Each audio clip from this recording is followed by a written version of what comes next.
time, Jamie and Adam take to the skies to tackle the classic classroom myth Learning every minute. that you can't make a concrete glider fly. This thing was done.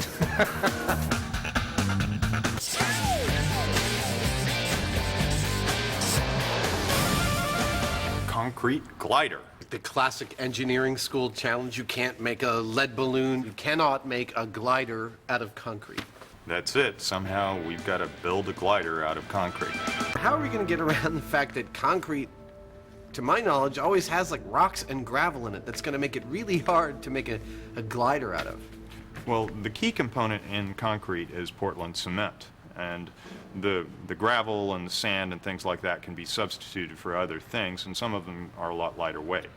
Oh, so I mean, we should actually just do a bunch of testing. First of all, mix up some concrete mixes that use lighter weight aggregates and see if we can actually lose a lot of that heavy weight. Yeah. So first up, they're going to learn how to lighten up their heavyweight building material. This is a standard concrete mix. It's 1 part cement, 2 parts sand, and 3 parts gravel. In addition to the standard mix, Jamie makes up 3 more with various lightweight aggregates: beanbag foam beads, pumice, and lastly, a material made up of tiny glass beads called micro balloons. Now they just have to let it set. And because watching concrete dry ain't exactly Emmy award-winning material, let's come back when that's done. After the break, Jamie and Adam meet a bright spark from NASA, and he fires them up with some good news. I'll bet you can make a concrete glider that'll fly. Concrete. With 6 billion cubic meters made every year, it's the most common man-made substance on the planet. Buildings, bridges, and freeways are all made of this ubiquitous material. But the question is, can you use it to make a glider? And will it fly? For answers, Adam and Jamie have come to Moffett Field NASA Ames Research Center for a crash course in aerodynamics. And glider guru Dr. Steve Smith has some good news. I'll bet you can make a concrete glider that'll fly.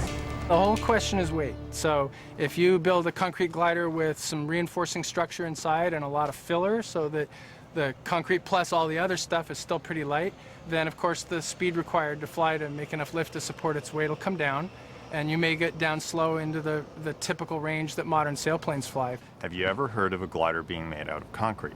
So actually, yeah, the Germans experimented with a concrete winged glider in World War II to be used as a glide bomb. I think it had some kind of a steel core, steel structure inside for structural strength, but they basically used concrete as a very cheap, quick way to form a wing shape around it. Yeah, there is definitely a lot of food for thought that we got from Dr. Smith here. I thought this was totally ridiculous, and I thought maybe we'd get something that would fall less hard, but I mean, the information we got here says that we ought to be able to make something that's actually fairly respectable as aerodynamic and made out of concrete. Back at the shop, and the concrete is ready for the weigh-in. And no one is surprised when the standard concrete, the one with the rocks in it, is heavier than the alternative aggregates. Based on this first test, there's some pretty impressive variances in the weight. Everything from foam beads at 68 pounds up to concrete at 115. It looks like we'll be able to come up with a mixture that might be light enough. The question is, can it stand up to the type of pressures we're going to put it under? We're going to have to do some strength testing. In other words, they need to beef up their lightweight concrete recipe with some muscle. The single biggest problem with the concrete glider is the concrete.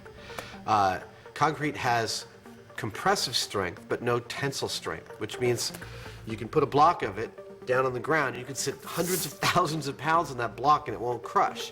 But you can make a thin sheet of it, push it through with your finger, and it'll crack. So we're going to need to look at ways to strengthen the concrete. And one of the ways is with an additive material that adds a structure inside the concrete that makes it more flexible and more prone to bending without breaking. So Adam and Jamie need to know which concrete reinforcers work best in thin slabs.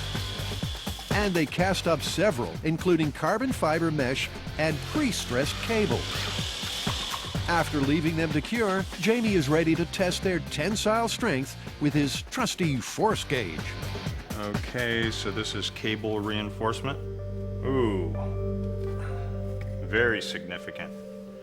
We tested 4 different types of reinforcements. Each of those increased the strength to some degree on the concrete samples. The standout was the cable reinforcement. So Adam and Jamie have some concrete information, and they've passed Aerodynamics 101 with flying colors. It's time to get started on the build.